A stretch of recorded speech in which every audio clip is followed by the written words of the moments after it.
আজকে আমি রুই মাছ দিয়ে ফুলকপি এমনকি সাথে সিম দিয়ে রান্না করব। প্রথমে চুলায় পাতিলের মধ্যে তেল গরম করে পেঁয়াজ আর কাঁচামরিচ ভেজে নিলাম। পরিমাণ মতন আদা রসুন বাটা এমনকি পেঁয়াজ বাটা দিয়ে নেড়ে চেড়ে নিলাম।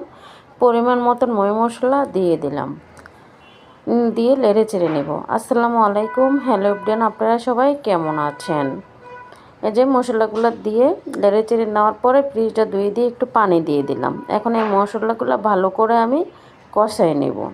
কষানো প্রায় হয়ে গিয়েছে। এখন আমি ফুলকপিগুলো এমনকি দিয়ে দিব, দিয়ে ভালো করে নেড়ে চেড়ে নেব। আমার রান্নার ভিডিওটা যদি আপনাদের থেকে ভালো লেগে থাকে অবশ্যই একটা লাইক এমনকি একটা ফলোয়ার দিবেন, একটা কমেন্ট করবেন, ভালো লাগলে একটা শেয়ার দিবেন। একটা ভিডিওর সাথে আমি দিলাম আপনাদের কাছে, যদি আপনারা একটা কমেন্ট করেন অবশ্যই আমার সাথে পরিস্থিতি বাড়বে, এমনকি রিচ এঙ্গেজমেন্ট বাড়বে।